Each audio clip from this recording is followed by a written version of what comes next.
नमस्कार, India voice देख रहे हैं आप और मैं हूं आपके साथ शिवम दुबे। इंडिया वॉइस के खास कार्यक्रम खबर दिन भर में आप सबका स्वागत है। बुलेटिन की शुरुआत करेंगे। झारखंड की सियासत में इस वक्त उथल पुथल मचा हुआ है। इसके साथ ही हेमंत सोरेन का इशारों ही इशारों में चंपई पर वार किया जा रहा है। चंपई सोरेन ने भी अपने बयान में कई बातों का खुलासा किया है। आइए आपको सुनवाते हैं। हमारे विपक्ष के लोग तरह तरह के षड्यंत्र, तरह तरह का झूठ और आजकल नया नेता, नया कैंडिडेट कैसे ये झारखंड में अपना रोटी सेके, इस पर लगे हैं। खैर, चिंता नहीं है। इतना लड़ाई लड़ेगा, इतना संघर्ष होगा, थोड़ा बहुत खरोच लगेगा, लेकिन चिंता नहीं। ये झारखंडियों का खून है। इतना आसानी से इसको खत्म करने का सपना भी तुम मत देखो। आज नहीं, इतिहास गवाह है। सिद्धू, कान्हू, चांद, भैरव, तिलका मांझी, भगवान बिरसा मुंडा का ये धरती है। हर एक कोना, हर एक चौराहे में आपको ऐसे वीर शहीद मिलेंगे जिसकी आवाज ना कभी खत्म हुई है, ना कभी खत्म होगा। और उस आवाज के सहारे इस राज्य में हम लोग, यहाँ का आदिवासी मूलवासी, ये भारतीय जनता पार्टी के लोगों को, ये नापाक इरादा रखने वाले लोगों को हम लोग मुंहतोड़ जवाब देंगे। कितना जेल भरोगे, कितना झूठा आरोप लगाओगे, आज नहीं कल इसका जवाब तुमको बहुत मजबूती के साथ राज्य की जनता देगी। देखिए, अगला प्लान अभी हमारा नहीं है। 30 तारीख को हम भारतीय जनता पार्टी में शामिल होंगे, सदस्य लेंगे। हमको जिस क्षेत्र में काम करने के लिए दायित्व देंगे या पूरा झारखंड में देंगे, उसी हिसाब से हमारा कार्यक्रम तय होगा। और जनता के बीच में आने वाला इस झारखंड क्षेत्र में जो विकास के साथ साथ यहाँ का आदिवासी का जो अस्तित्व का बात है, जो बांग्लादेशी घुसपैठ के चलते जो आदिवासी का अस्तित्व जो खतरा में है, उसको बचाने के लिए हम कदम उठाएंगे। असम के सीएम और यहाँ के जो सह प्रभारी हैं, उन्होंने सवाल उठाया है कि आपके पीछे जासूसी किया जा रहा है झारखंड सरकार की। तो आपके पीछे जासूसी किया जा रहा है और आपने इस पर... देखिए, हम संघर्षशील व्यक्ति हूँ और संघर्ष करने वाला आदमी के पीछे में बहुत जासूसी भी होता है, लेकिन उससे हमको कोई फर्क नहीं पड़ने वाला। लेकिन हम हर समय संघर्ष के समय सावधानी के साथ चलते हैं और अभी भी जिस दल में, बड़ा दल में हम सदस्य लेने जा रहे हैं। तो इन दिनों झारखंड की जो राजनीति है वो सियासी पूरी तरीके से 360 डिग्री घूम गई। बीजेपी में एंट्री का ऐलान होता है चंपई सोरेन का और अब उनकी चौखट पर पहुंचते ही चंपई की जासूसी की खबर भी सामने आ रही। सुनिए। दोनों एसबी का एजेंट को लोगों ने पकड़ा होटल में ही। जब दोनों फोटो खींच रहे थे तो दोनों को चंपई सोरेन जी का जो साथी थे, दोनों लोगों ने पकड़ा और दिल्ली पुलिस को हैंडओवर किया। जब दिल्ली पुलिस को हैंडओवर किया, साथ में चंपई सोरेन जी ने एफआईआर भी डाला कि ये 2 व्यक्ति है, हमारा फोटो भी ले रहा है और कलकत्ता से भी हमारा साथ ही फ्लाइट में आए और हमारा होटल का ही नजदीक रूम उन्होंने बुक किया और हमारा संदेह हो रहा है ये क्या है। फिर ये दोनों व्यक्ति को दिल्ली पुलिस ने लेके गया ताज होटल से। फिर पता चला ये दोनों झारखंड पुलिस का स्पेशल ब्रांच का सब इंस्पेक्टर है। जी हाँ, ये कहना गलत नहीं होगा कि इन दिनों झारखंड की राजनीति सियासी ऊंट पर सवार है। तभी तो पहले चंपई की बीजेपी में एंट्री का ऐलान हुआ और अब उनकी ही चौखट पर पहुंचते ही चंपई की जासूसी की खबर आ गई। जी, सियासी उठापटक और आरोप प्रत्यारोप के बीच असम के मुख्यमंत्री और झारखंड चुनाव के सह प्रभारी हेमंत बिस्वा शर्मा ने सूबे के मुखिया पर बड़ा और गंभीर आरोप लगाया।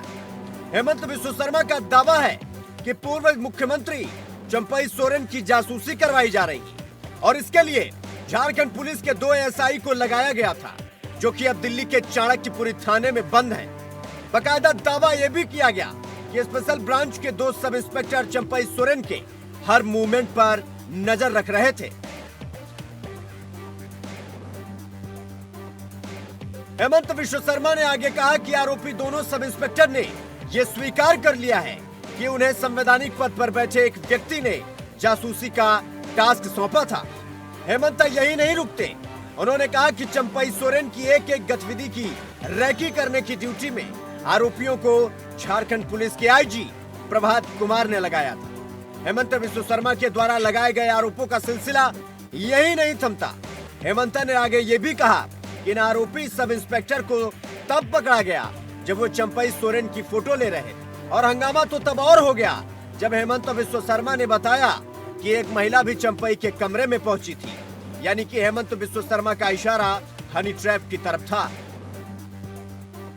तो ऐसे में बड़ा सवाल यह है कि राज्य की राजनीतिक गतिविधियों के बीच असम के मुख्यमंत्री हेमंत बिस्वा शर्मा के आरोपों में कितना दम है, ये तो आने वाला वक्त बताएगा। मगर इतना जरूर है कि सियासी तूफान आ चुका है। Bureau report, India voice, Ranchi.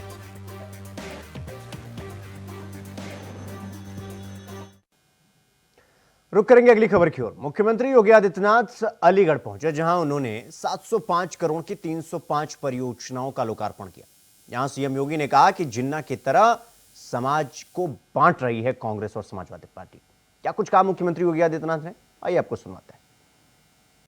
Party के मुखिया को क्या बेटी की सुरक्षा पर कुछ बोलने का अधिकार है? क्या इनको बोलने का अधिकार है? कितनी बेशर्मी के साथ ये लोग वक्तव्य देते हैं। कोलकाता में एक महिला चिकित्सक के साथ जो कुछ घटना घटित हुई, पूरा देश स्तब्ध है, दुखित है, अपनी संवेदना व्यक्त कर रहा है। लेकिन बेशर्मी के साथ समाजवादी पार्टी के मुखिया के द्वारा उन गरीबों का समर्थन किया जाता है।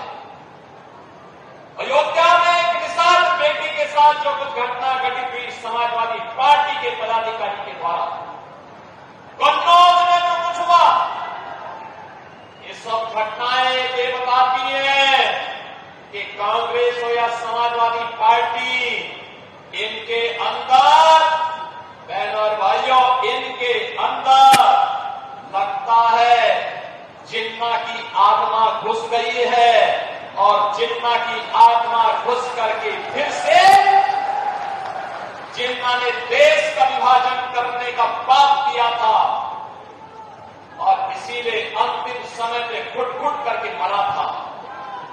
ये लोग वही पाप आज ये लोग कर रहे हैं, समाज को बांट रहे हैं, जाति विस्मरण कर रहे हैं, सामाजिक ताने बाने को छिन्न भिन्न कर रहे हैं, कट्टरवादी ताकतों को, उनके दुस्साहस को बढ़ाने का काम कर रहे हैं। बहनों और भाइयों, मैं आपको एक बात फिर से आश्वस्त करता हूं, उत्तर प्रदेश आज प्रधानमंत्री मोदी जी के मार्गदर्शन में, उनके नेतृत्व में बहुत अच्छी दिशा में आगे बढ़ चुका है। उत्तर प्रदेश की प्रगति दुनिया के लिए कौतूहल और आश्चर्य का विषय बना हुआ है। लोग देख रहे हैं, जिस उत्तर प्रदेश के सामने पहचान का संकट था, आज वह देश की अग्रणी प्रदेश के रूप में उभर चुका है, आगे बढ़ चुका है वह प्रदेश। और इसीलिए मेरी आप सबसे यही मेरा अपील होगी, ये लोग होगा, उत्तर प्रदेश की इस प्रगति को, उत्तर प्रदेश के इस रफ्तार को आप थमने मत दीजिए, इसको थमने मत दीजिए। बहनों और भाइयों, इसको थमने मत दीजिए, क्योंकि थमेगी तो भारत की विकास की रफ्तार थमेगी।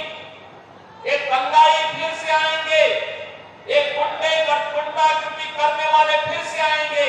समाजवादी पार्टी का तो ब्रांड है, जो आपने कन्नौज में नवाब ब्रांड देखा है, यही समाजवादी पार्टी का वास्तविक ब्रांड है, यही इसकी पहचान है। इनको जब भी अवसर मिलेगा, कांग्रेस को जब भी अवसर मिलेगा, ये दंगा कराएंगे, लूटपाट कराएंगे, विकास के कार्यों को बाधित करेंगे, अराजकता फैलाएंगे, किसानों को आत्महत्या करने के लिए लोग मजबूर कर देंगे, नौजवानों को ब्लैक के लिए मजबूर कर देंगे, और हमें फिर से इस काले अध्याय को उत्तर प्रदेश के साथ नहीं जुड़ने देना है। बहनों और भाइयों,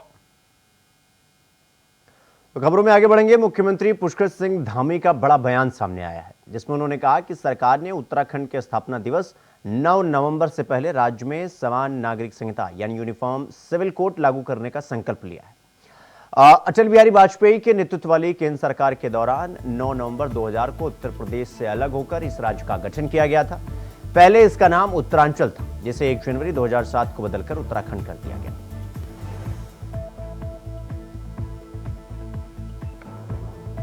एक और समान नागरिक संहिता को का विधेयक पारित करके और जल्दी हम उसको लागू भी करने वाले हैं।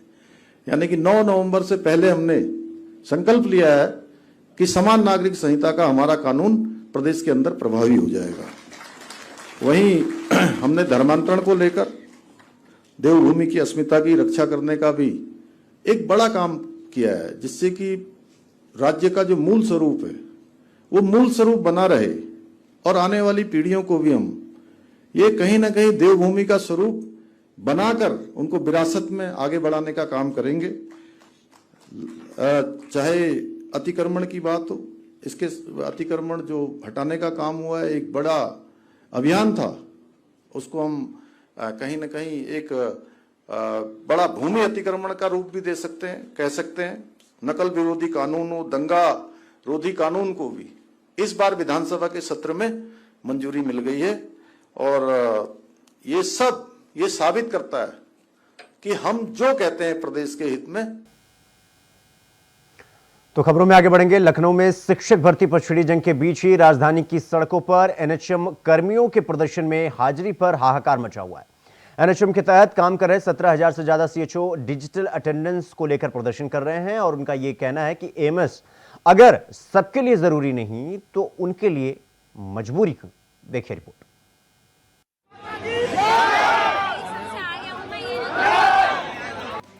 ये बवाल, ये हंगामा, ये नारेबाजी और ये उबाल आखिरकार क्यों?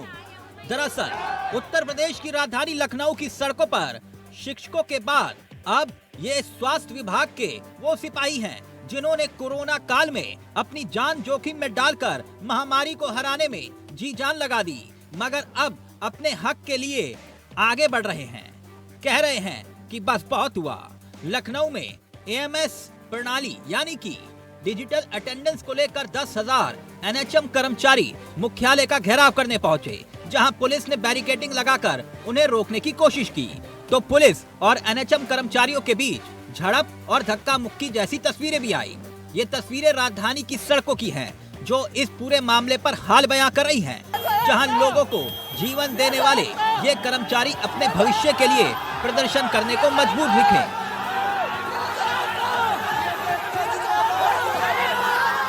अगर राज्य की बात करें तो 17,000 एनएचएम के तहत सीएचओ यानी कि कम्युनिटी हेल्थ कर्मचारियों का कहना है कि जब तक उनकी मांगे नहीं मानी जाती तब तक ये प्रदर्शन जारी रहेगा।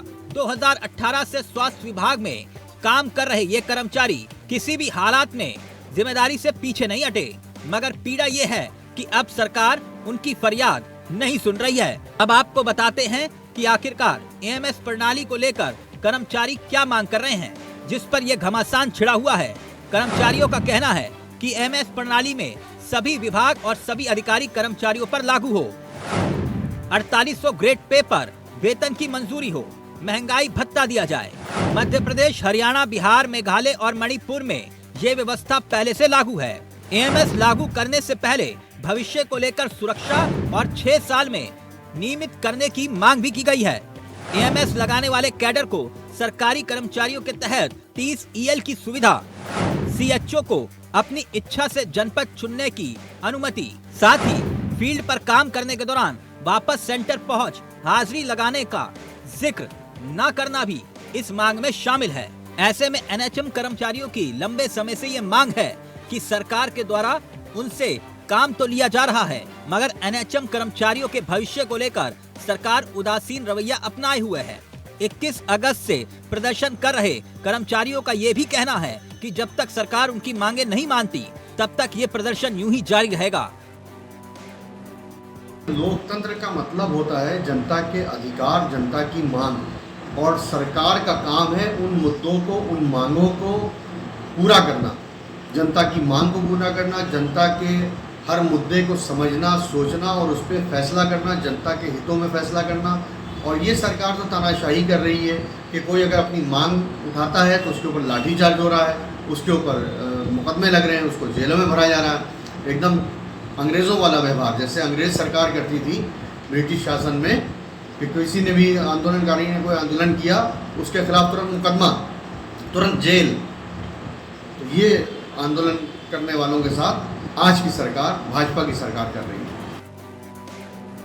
वैसे भी यूपी में 10 सीटों पर उपचुनाव की तैयारियां चल रही हैं। नौकरी और रोजगार को लेकर चौतरफा घेरने के बाद अब विपक्ष से लेकर कर्मचारियों के सवाल सरकार के लिए सिरदर्द बन सकते हैं। ऐसे में अब देखना यह होगा कि सरकार एनएचएम कर्मचारियों की इन मांगों को लेकर क्या कदम उठाती है। Bureau report, India voice, Lucknow.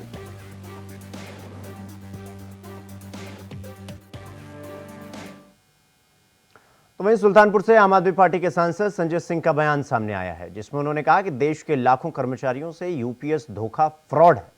Old pension scheme के बिना कर्मचारियों का भला नहीं हो सकता। सुनिए उन्होंने क्या कुछ कहा।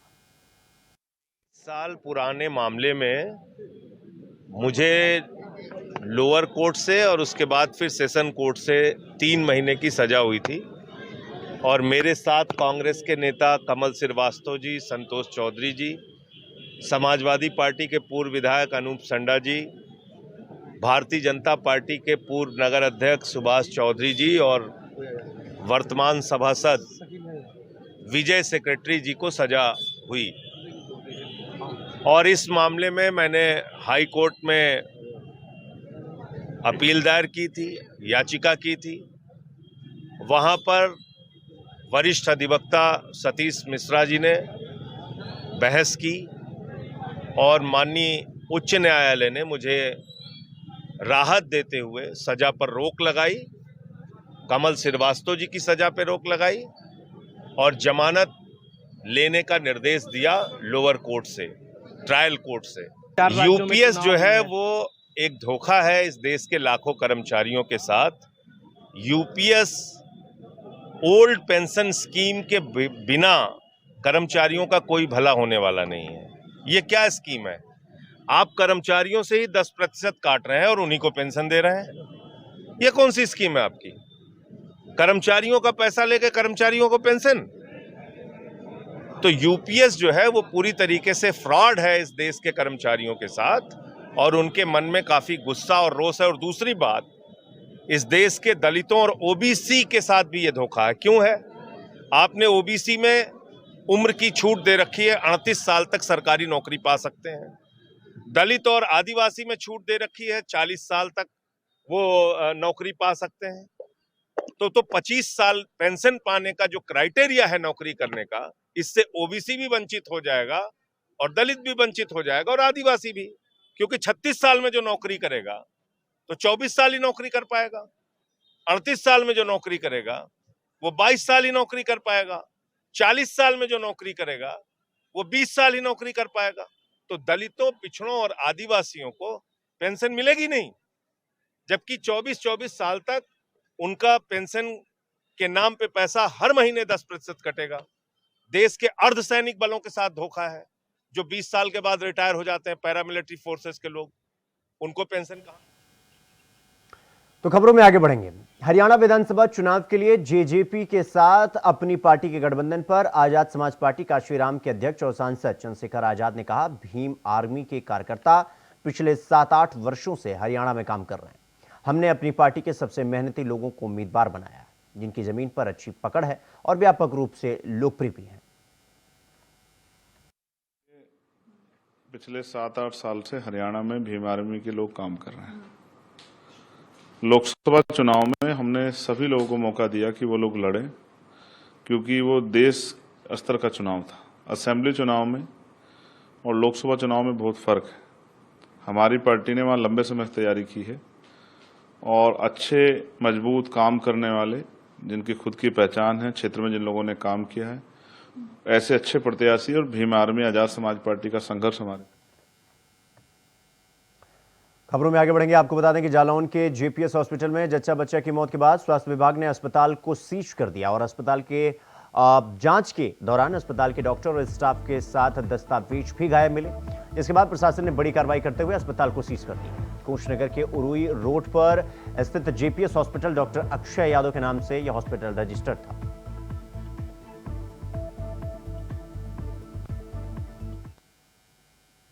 वहीं मुरादाबाद में भारतीय कश्यप सेना संगठन के पदाधिकारियों ने प्रदर्शन किया। मुरादाबाद में गैंगरेप की घटना के विरोध में प्रदर्शन किया गया। इस दौरान भारतीय कश्यप संगठन के पदाधिकारियों ने पुलिस पर गंभीर आरोप लगाते हुए मामले में तीनों आरोपियों की गिरफ्तारी करने की मांग की है। मुरादाबाद प्रशासन ने प्रदर्शनकारियों को जुलूस निकालने से रोका।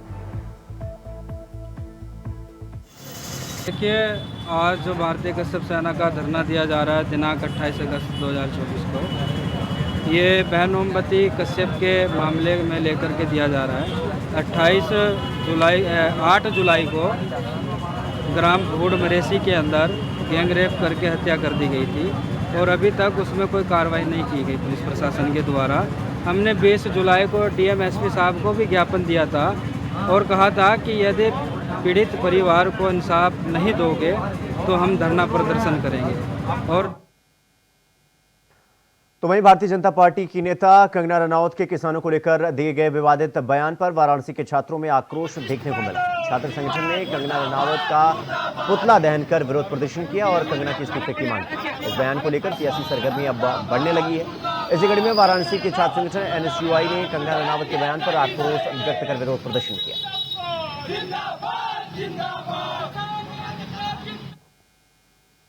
वहीं ललितपुर के जिला अस्पताल में गंदगी का अंबार लगा हुआ है। यहां का गंदा पानी बहकर वार्डों में जाता है। ऐसे ही बरसात के मौसम में मरीजों की संख्या में इजाफा हो जाता है। गंदगी को लेकर प्रशासन बिल्कुल लापरवाह और सुस्त है। 24 घंटे में केवल एक बार यहां पर सफाई होती है। बाथरूम में कोई लाइट परमानेंट नहीं आती। वार्ड में लाइट की समस्या लगातार बनी हुई है और ऐसे में सबसे बड़ा सवाल जो खड़ा होता है वो ये कि इस व्यवस्था और इस हालत का जिम्मेदार कौन है? अस्पताल प्रशासन या फिर साफ सफाई करने वाला वो ठेकेदार?